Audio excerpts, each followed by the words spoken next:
Okay, so we are delighted on the Rosbifs Rugby podcast to be joined by the man of the moment in French rugby right now, I'd say, after his antics at the weekend and a dramatic game.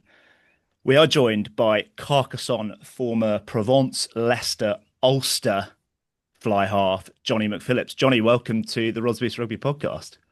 Thank you very much. Thanks for having me. I guess the last few days have been big, but I like to make this podcast as about me as much as possible. Um, and how our kind of correspondence first struck up. I met your girlfriend on a flight to Carcassonne. Yeah, I was sat next to her. She was wearing a Carcassonne fleece. I noticed that she was reading a lot of articles about Johnny McPhillips, which I found quite niche for a girl on a flight, albeit one going to Carcassonne. Talk me through how your end of the conversation went. yeah. So literally, it was quite funny you said that because that's it. Well, because she's always had, Maddie's, so my partner Maddie, she's always sort of saying, I know use your social media and all this kind of stuff. And I got advice ages ago. It was actually when I was in Ulster. I remember after we lost, I think it was the Dragons at home or something, or it was a real stinking game. And I remember Tommy Bowe said to me, he was just said, never read it when it's good, never read it when it's bad. He's like, that's my one piece of advice for you. He's like, just stay away from like social media. So from then on, I always like never kind of made a conscious effort to not buy into the social media kind of stuff. And then she said, oh well, I was actually on the plane and I was speaking to a gent who's got a rugby podcast. They had taken interest in France and all this kind of stuff. And I was thinking, oh really? He said, yeah, well, they tried to he said it'll be in your one of your requests on the thing. But I've got quite a few requests because I'm on my accounts are like private, and I honestly wouldn't even like genuinely look at quite a lot of them. And or if I did, it come up as a notification or whatnot. If I don't immediately recognize the person, I'll probably just say like I'll probably just leave it there. And then I went through. I said, "Oh yeah, well." Clicked on that, and I went bang shit. You should make an effort to do that and stuff. People are like interested, and it's really good. And it kind of just made me think that I actually probably do need to make a bit more of an effort and whatnot. But yeah, she said you were really friendly and she had a great discussion as well. So she obviously knows that the Nationale is quite niche as well in terms of talking about it, which she's followed it all year. So she found it quite interesting to speak to somebody who had an interest in it and as well. So yeah, it was good because normally if she's trying to conversate, it'll be with people in French and whatnot. So I think she was happy, but yeah. Nice. I don't want to throw her under the bus, but she didn't seem that enamored with Nationale compared to Pro Deux. Uh, but Yeah. yeah, no, there's a couple of social media guys around, like Carwyn Tuipulotu, who's just come over from Scarlets to Po. He's very active, and it's like just seeing behind the scenes of a rugby player in France is fascinating. There's a few. I guess you would have played with Tim Armour Harrison last year Yeah, for a it's bit. Yeah, yeah, he made a bit of a storm, I think, in the early days of his stuff at Provence of just the pool, the house, all of yeah, that jazz. And you guys do live a fantastic life, which leads us on to the last few days. Talk yeah, us through. We're going to work backwards. Talk us through from final whistle. For anyone that isn't aware, by the way, Carcassonne won the Nationale final to get promotion into Pro Deux, and Johnny here kicked the winning conversion beyond the 80. So talk us through, Johnny, from final whistle up to the current point of time. I've seen blokes on the kind of Dotto train around the town. I've seen Carcassonne. I don't think has ever US Carcassonne social media. I don't think has ever been as active, and they are active generally. yeah. No, it's pretty much exactly what you've seen is what's happened really. It's pretty awesome. So after the final whistle, obviously the immediate celebrations on the pitch, and getting we have a one player who's retiring and our captain, so they both lifted the trophy, which was a nice send off because he's been a great servant to the club. And then we kind of stayed in Narbonne until I think maybe around midnight, and then got the bus back to the club. And I think there's probably a good couple of thousand people at the club waiting for us to celebrate, and there was a firework display, and it was really done. I was actually a bit surprised that so many people were still up, to be honest, but everyone was absolutely buzzing. And then yeah, party all the way through until the morning. Some boys continued on all through Sunday. So where's that party taking place? That was still at the club. That was Still at the still at club. the Okay. club. Yeah. That was still at the club. And then as sort of breakfast time arrived, people then moved into town, and then About 4 o'clock on the Sunday, we had like a parade around the town, which is what you'll have seen on the when we're all on the sort of like bus train thing going around the city with police escorts. That was pretty cool, and everyone sort of came out. And we finished up at the castle, which is pretty Wow. cool. And yeah, we had like a presentation there with the mayor from the town, and then all the supporters and whatnot, and had like a function at one of the sort of like outdoor bars in the castle, which was really cool. So yeah, it's been pretty good. And then even yesterday, boys met up again in the morning and powered through the whole day with the bouclier and yeah, continued the celebration. So yeah, there's still some sore heads, but there's some guys with phenomenal engines. I'll give them that. So I was fair play. gonna ask, we're gonna try and get out of you a little bit later, maybe some of the guys who've been key at the end of the season in your sort of brilliant running and form. But yeah, who are the trailblazers? Who's leading the way from Saturday night Who's like the Joe through Corey to Tuesday character? morning? There's to be honest, we've got quite a young squad, so the young boys are just like I think like, as you know yourself, as you get a bit older, like the hangover starts to hit a lot more. So early on, everyone was on flying form, but it's now sort of the young core of lads. So I'm Are trying they to still think. going today? They're still going, yeah, they're still going today. Blimey. Name names. Who's the ringleader? I'm trying to think who's there now. We've got young hooker Baptiste Moreno, Paul Gadea, Clement Giano. Yeah, all the young boys that are just, I suppose, no responsibilities as well. They could just, no families to go back to or no kids to look after. So they're just absolutely powering on, which is fair play and why not? And they've also got the engines to do it. But yeah, a few of the older heads, like myself, Gary Graham, Staffa, Jordan, we sort of shut up shop around Sunday night, but we'll see. We've got a few celebrations planned throughout the week, so I think for me and the older boys, it's about picking our moments and sort of getting the credit as well. So you need the permission slips. So Wow, I mean, God. Well, good. Oh, to be young again, I guess, Rich. Do you remember those days? It's Yeah, getting distant on now. memory. I guess so. Right, let's talk to this a bit more serious. What was talk us through your thoughts as you're lining up that kick, and because it has to be said, it's not the easiest kick, but it also goes straight down the middle. So there's nothing wobbly about it. What are you thinking? And is that the most high pressure kick of your career? I guess. I think there was was there one like a Ulster that was like really big, I feel. yeah, I'm trying to think. Weirdly enough, I've had a couple of last minute ones to win, but they'd have been like in terms of professional career. No, I had a couple in school, but at school, when you're obviously playing at school, you think that's life or death. So relative to the situation, there's so much pressure. But no, that's definitely, I'd say, the most probably important one. But in terms of my thinking, I was just so happy that we scored the maul try first and foremost. But yeah, it was in that position where everyone kind of expects you to get it, but then it's not a gimme, and they're actually sort of those, oh, it's a bit of a nasty one. But honestly, I felt pretty confident. I felt quite clear in my head. I kicked quite well all year, and I didn't think about the outcome at all. I just said, right, just stick to my process, do what I always do. Like I can't actually control if the ball goes through the posts. Weirdly enough, said, all I've got to do is get a sweet strike, and will be. Like the work's kind of done. So I wasn't actually, yeah, I didn't actually feel nervous. And I've watched it back a few times, and I've been a bit more nervous even watching it back. So I think I was also just so tired as well after the phases leading up to it. So, but yeah, I've seen the photo at the end of all my teammates sort of turned around and saying prayers and stuff. So clearly, no one had any confidence in me.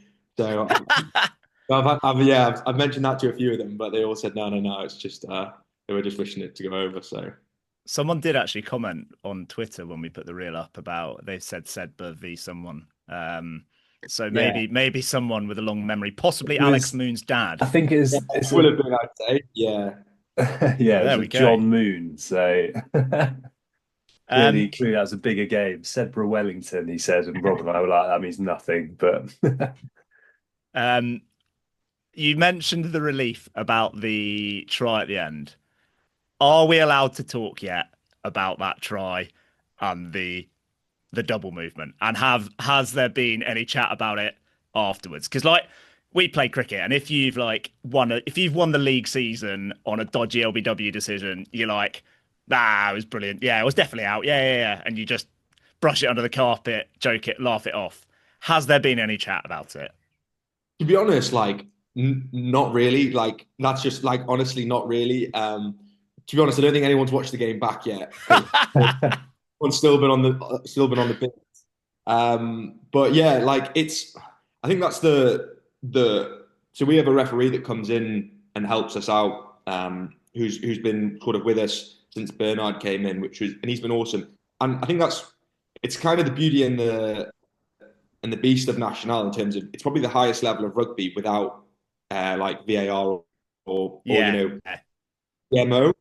So it's tough because obviously it's so tough for the referees because obviously everyone loves the video and whatnot and they'd love to have that security. So it's like the highest level with so much at stake without having the ability to sort of look back at your decisions. So I mean, no one's directly spoken about it. I'm like obviously you've seen it and people have their opinions on it, but it's I think all I can say on that is that throughout the whole season, we've lost a couple of games on some stinking decisions or, some decisions that clearly weren't right in terms of sending offs and whatnot. I remember like the derby at home, we got a couple of red cards that, were really tough. And I think that not that it all comes out in the wash, but you have those moments. So you've got to not get too down when they do against you, but then you've always got to make the most of them when they go for you. So, yeah, listen, I'm not going to complain. So, that's it. That's it, really. Yeah. Johnny, I think also, go on. So I say you mentioned the derby there, which I assume you're referring to the home game against Narbonne.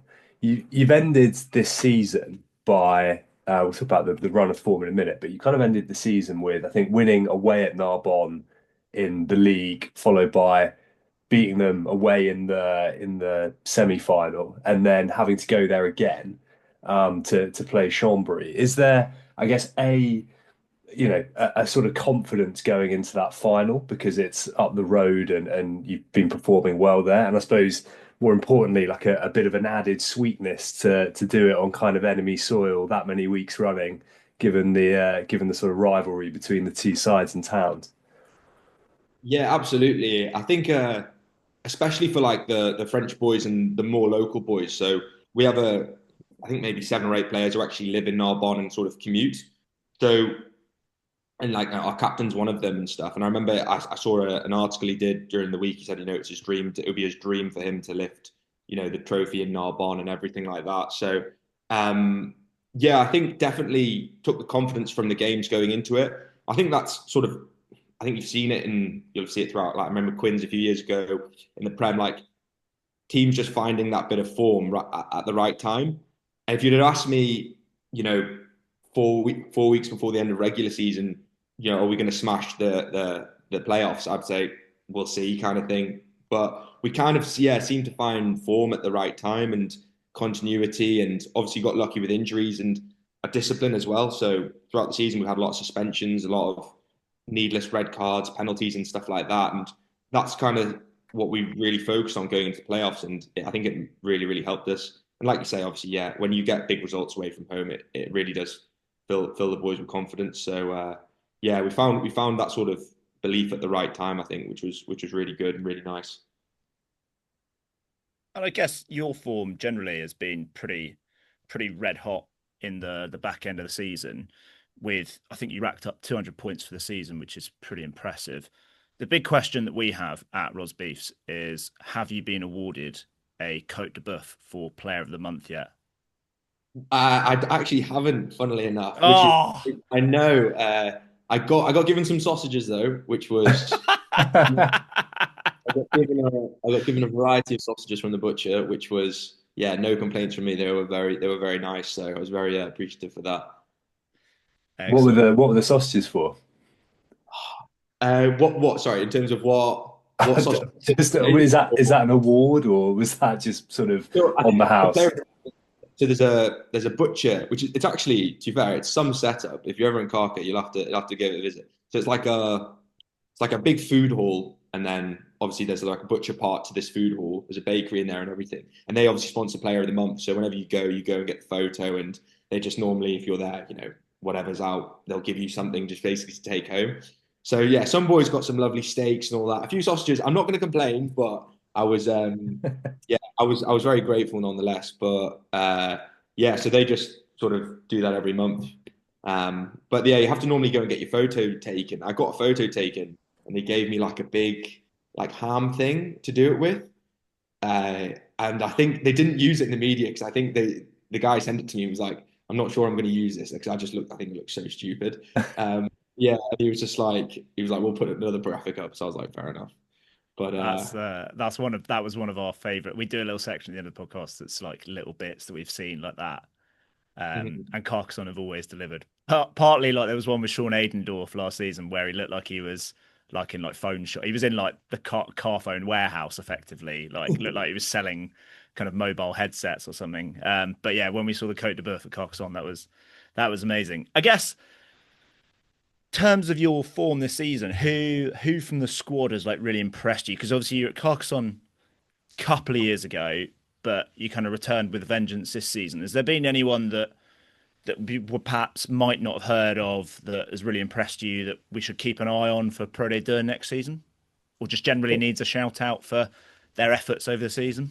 Yeah, absolutely. I think the the really like, impressive thing as well is that we've had such a good squad. So before, I suppose we kept the same team mainly for the playoffs, but before that, we rotated a lot, and the performance didn't really drop. But with having a young squad, I mean, our scrum half Gaetan, he's was here last time I was here at Carca, but he left to go to Massey, and then has come back since. And you know, he's been really, really important, especially when games sort of in those winter months when we weren't necessarily hitting our straps. He, you know, individually got us out of a few holes and been massive. Our captain Roman Mankey is sort of just a stalwart, like you know that 8 out of 10 every week, physically always there.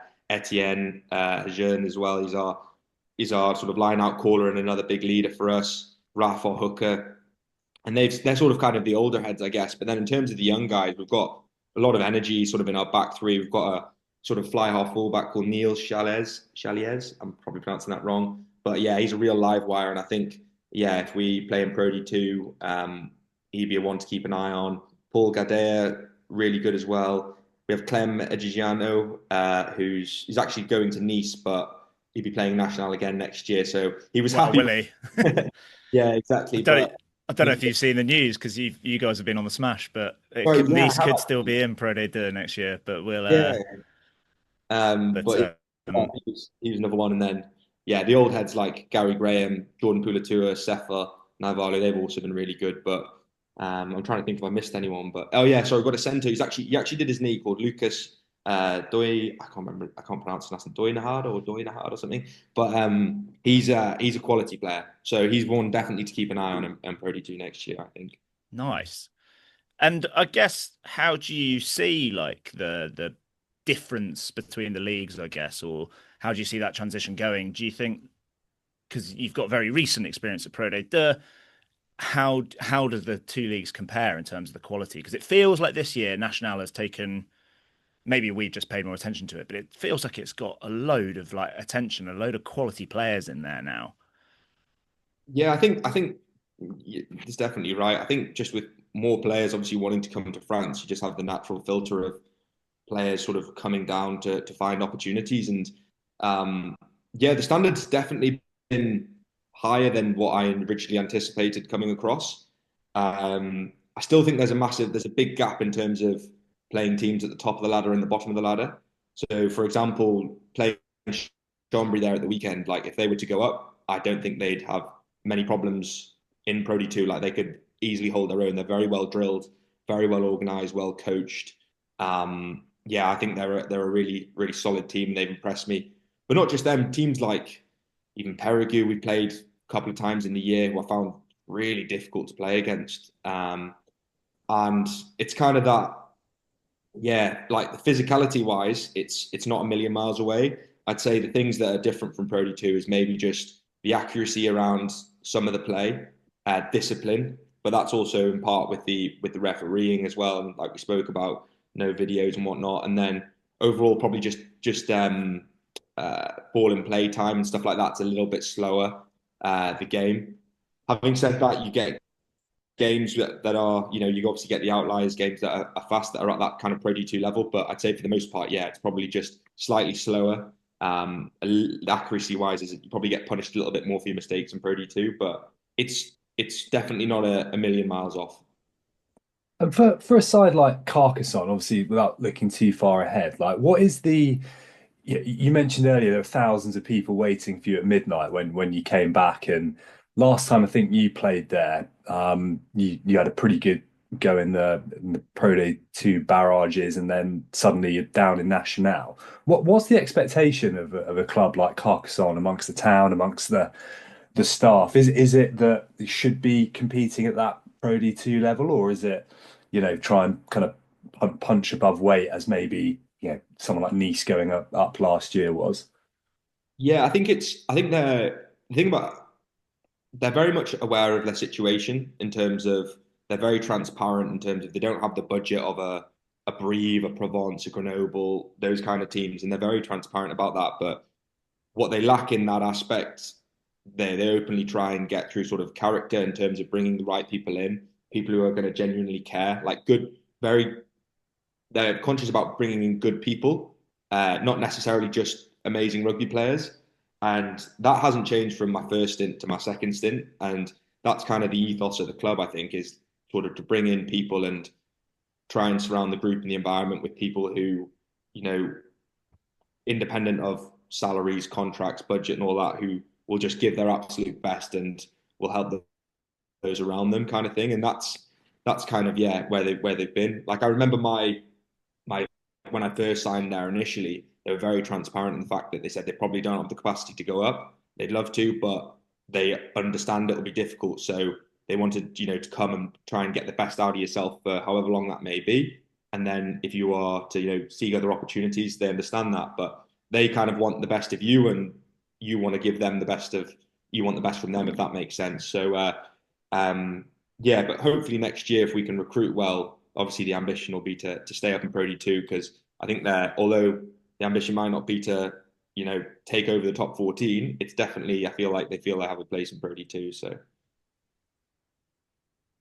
And I guess just talk us through kind of the last couple of years for you generally. So you kind of moved to Carcassonne, had a season, and then moved almost straight away to Provence, couple of seasons, then back to Carcassonne. So how did those kind of different, well, the move to Provence and then come back, how did that kind of all work, and what was the kind of thinking there, and how yeah, talk us through it. yeah, so yeah, it's been a bit of a ping pong, but effectively, yeah. When I first came to Carca, I had sort of I actually got quite badly injured maybe after 5 games, so I hadn't played before. I had a 1+1 effectively, and they'd offered me to stay on, but I got an offer from Provence at the same time, and I was just kind of not, yeah, I guess a bit blown away by the project at Provence. It was really impressive in terms of the facilities, their plan, and their ambition to go to the top 14, and that was kind of something that really attracted me. And yeah, I was keen to go and join that, and so signed there, and went along with that project. First year was okay. Second year didn't really get as much game time as I'd liked, for various different reasons, and found myself in kind of a sticky situation, really, in terms of I hadn't played an awful lot, had a few leads throughout the season and potentially going away and getting opportunities, but nothing really ever materialized for, one reason or another. So it was kind of then, all right, what do I need to do? Like, it's probably been a year now where I've not played consistent rugby. And luckily, Carcassonne had said they'd sort of been in contact with me throughout the year when they'd seen I hadn't been playing, if I'd come back. But I was kind of keen to see out my contract and wait for opportunities at Provence and whatnot. So I knew that potentially there was some interest there, and it kind of just sort of materialized at the end of the year when opportunities were slim. They had an opportunity, said, right, come and play with us, help try and get the promotion. It's a club, you're going to get minutes. We want to go up. You are ambitious. You want to go up as well. And we'll have the opportunity to kind of do something together and stuff. And at that time, it was probably exactly what I needed, to be brutally honest. Like, I just hadn't played, so I just needed to get playing as much as I can. And I felt really fit. I felt good mentally despite not getting the minutes that I wanted. So the only missing part was playing. And yeah, I'm actually really thankful that I, made the decision to come back really. And I guess Carcassonne kind of were a bit of a saving grace in terms of minutes and game time the first time you went. So I'm a Leicester fan. And you it was an interesting time at Leicester, just generally like for the club. You Mhm. obviously played with another player playing in France, and it kind of felt like towards the end of your time there, both you and Zach Henry kind of found a bit of form, and it was kind of like, oh, finally they've kind of worked out how to get these two into the same side and how to give them game time. And then before we knew it, you guys were both off to France again. Um, so how did that kind of initial move to Carcassonne come about? And also, have you got a Zach Henry story? Because we hear there's a few. Yeah. Well, the initial move sort of it's kind of exactly how you described it, really. Sort of found a bit of form and bit of confidence and continuity towards the end of the season at Leicester. But I think because England's sort of the market and movements had done a sort of a lot earlier. So I kind of signed a pre-contract to come to France because before I'd started playing, I hadn't really seen the amount of minutes, and I probably know I needed to go and play and needed to get some more exposure where I was going to be playing frequently.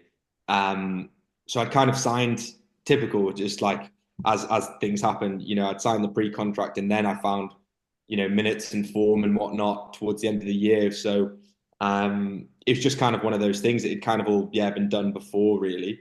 And Carcassonne had presented like a good opportunity with a good contract. So I thought it was just the right move for me at the time.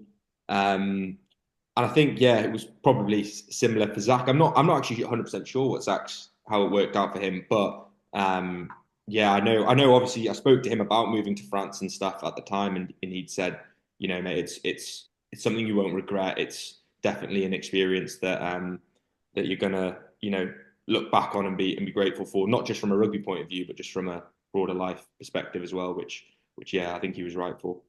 So Carcassonne kind of approached you or approached your agent rather than your agent kind of because we've heard stories of like all sorts of things like people get a Yeah, I phone call and actually, next day they've signed or like agent yeah, puts them out there and then they get a flood of well, messages from clubs.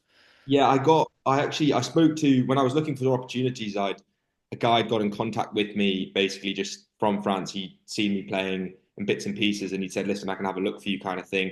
And I was like, yeah, sure. Wasn't expecting too much of it. And then he kind of came back with a contract. So I think maybe he'd been working in the background without me kind of, saying, but I don't know 100% know, but he came back pretty sharpish with sort of, heavy interest and offer. So I was like, okay. I originally said no. I said, no, I'm going to stay. I'm going to battle out at Leicester.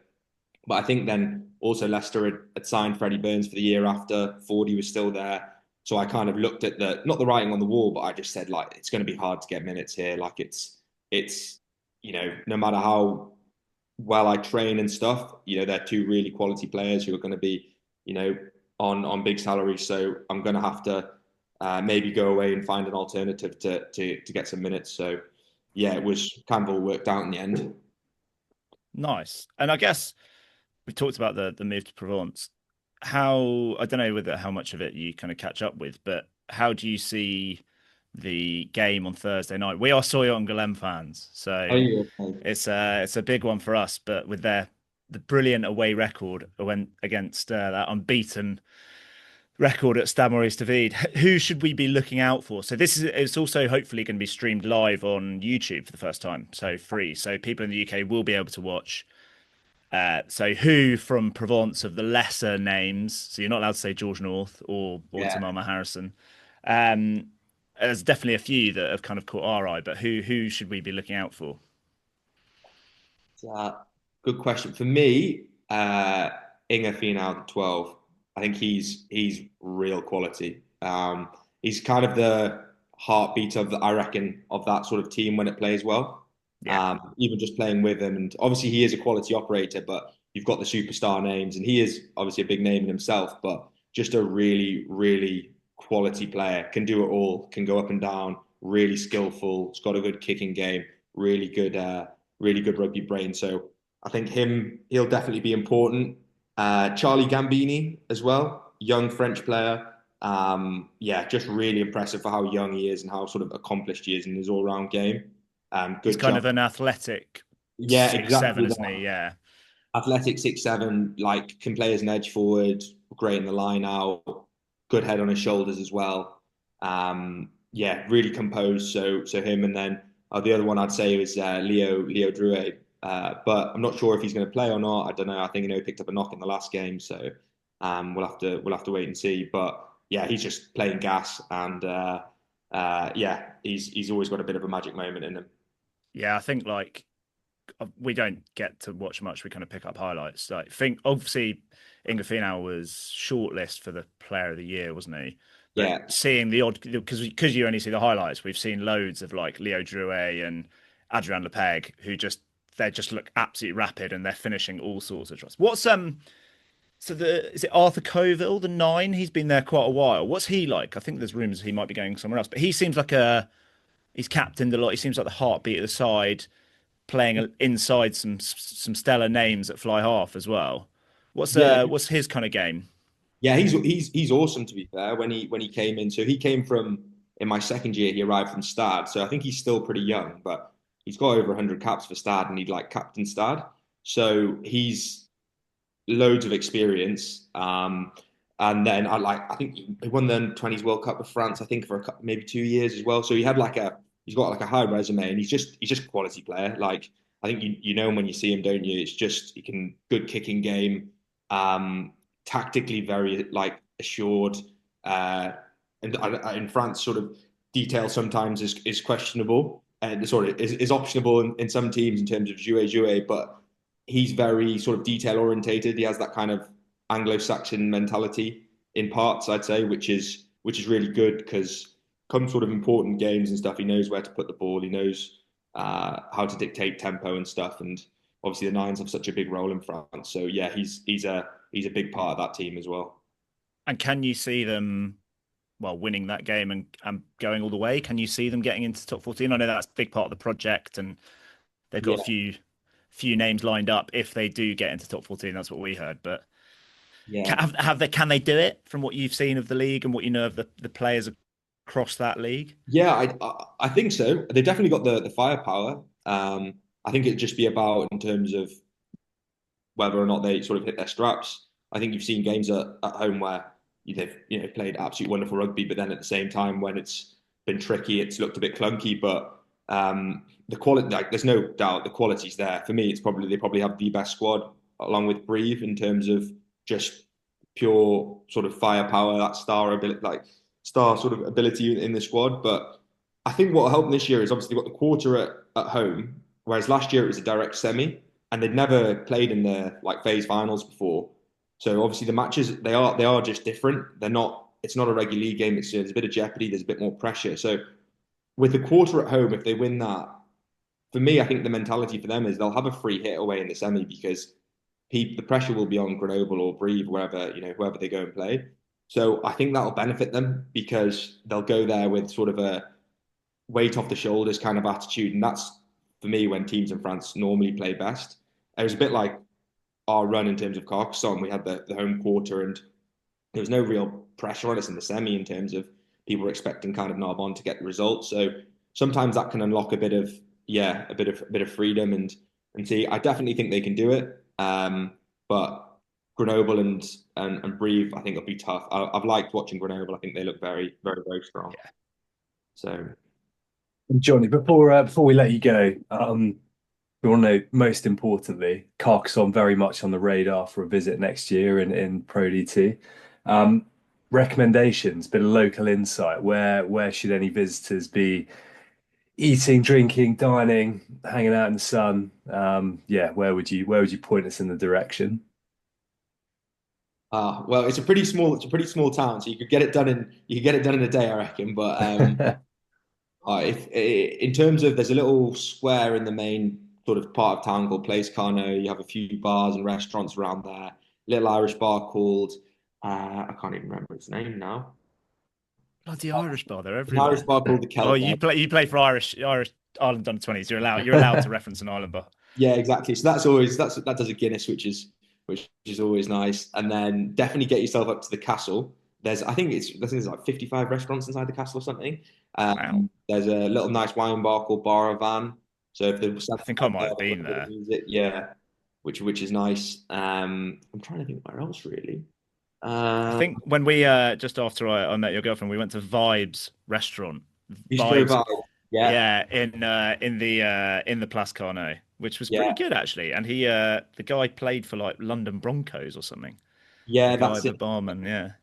No, he's a sound guy. So there's definitely enough to get your teeth into 100%.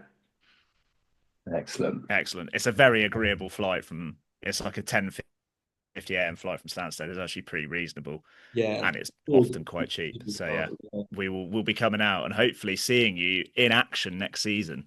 spot on. Um, but for now, thank you so much for your time. That has been a brilliant interview and a lot of fun and a lot of great insight.